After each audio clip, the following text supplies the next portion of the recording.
Hi, everyone, and welcome to another episode of The Signal, where we talk about what it takes to win in high stakes, government shaped markets. If you can recall last week, we talked about the downsides of work travel.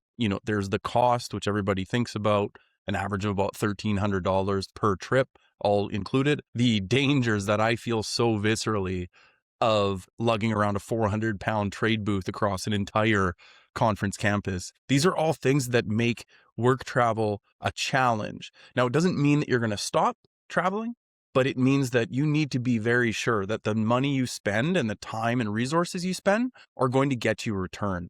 So that's why this week we're going to talk about what it means to be early and how to map what we call the buying window, so that you can understand exactly what early means in a relevant sales and marketing environment. So you might recall from last week's episode, we talked about a story about a fixture manufacturer that was 18 months early from an RFP being published by their buyer. And you'd probably notice that we talked about that was actually a good thing because it gave them time to build a relationship by sharing insights they could use to shape the criteria that ultimately ended up in that RFP. And you can imagine how great it was when they were part of the shortlist to be considered for a proposal once that RFP actually came around. Now, for this episode, we're going to talk about what it means to be early, why it's so important, and what you get from aligning your entire go-to-market strategy and all the actions and things that you do as a business around those buying windows. So let's start first with, what do we mean by buying window? Well, at Outbound SOS, we focus entirely on tracking deals in public markets. That would be selling directly to government agencies like transit, defense, floodplain management. But then there's also industries that are kind of adjacent to this. So these would be companies like, or sellers, I guess, that would sell into real estate development or healthcare, depending on where you are. In Canada, that is actually government as well. But in the US, there's a lot of private institutions. When we're talking about buying windows, we're talking about if you actually track when an RFP or a formal procurement cycle happens, there are several stages that a multi-stakeholder or buying by committee buyer, i.e. like a government or something like that, there's a lot of steps they take before they even launch the procurement cycle, let alone make a purchasing decision. By the time you get the RFP and you respond to it, there's already been other competitors that have been engaged earlier and already building a lot of that relationship that you know is so vital to getting that ultimate win. And so why we focused on this area is that we have a ton of experience in high stakes deals just like this and worked with some of the best people in the business who know exactly what they need to do to be successful when they're in that right buying window. The challenge is getting into that window is what holds them back. So that is why we focus on this window.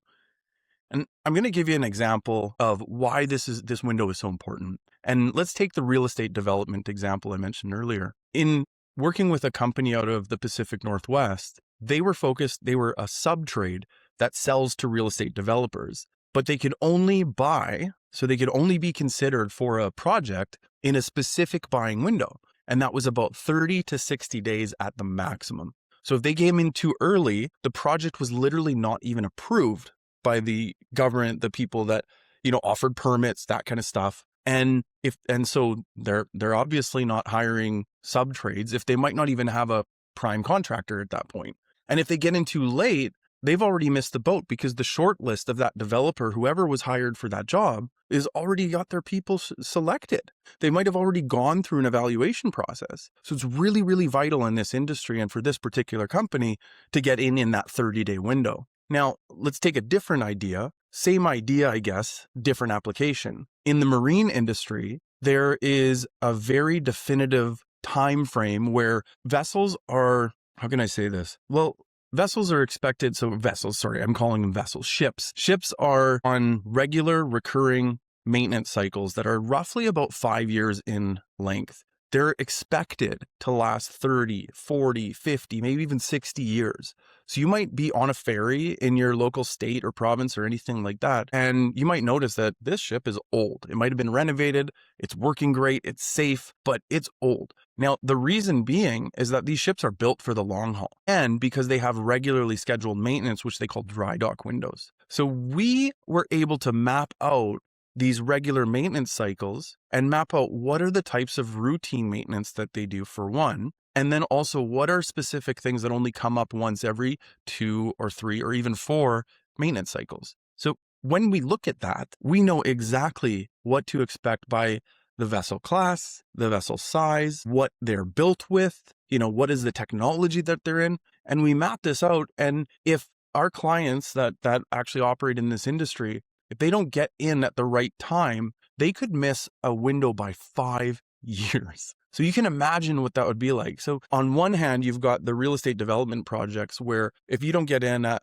within that 30, 60-day window, you don't get the project at all. Or if you're in the marine industry and you miss that window, you don't get a chance to even look at the ship again for another 5 years. So you can see why this is so important to really identify.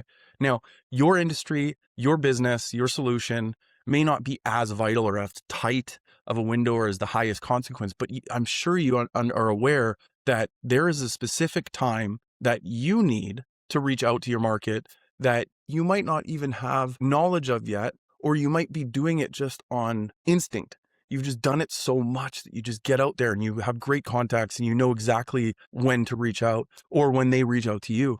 But the thing about aligning your go-to-market strategy, so your sales marketing, your activities, your motions, your campaigns, and you align it around those buying windows, you can actually focus all of your time around those in the right space. So in the real estate industry, it's when a project is going through the development process, going through the permits and applications and all of that. In the maritime industry and in the marine industry, you're looking at understanding dry dock schedules and optimizing your strategies around who do I talk to that has a dry dock schedule in the next 2 to 3 years, right? So what you get, actually, this reminds me of a really personal example. So my partner broke her toe, and we were sitting in an appointment that was at 10:45 in the morning at the local hospital here, and we waited for 5 hours.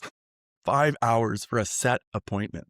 And we found out the reasons why. I'm not going to get into that, but this is a common occurrence in Canadian waiting rooms. Our system is overtaxed, understaffed, under-resourced, and as citizens, we suffer. And I did some research. While I was sitting in the waiting room, what am I going to do? I took signals and I started researching the problem, and I learned that there is actually funded government projects from the federal, provincial, and the local health authority levels to solve for these types of problems because they're 60% over capacity.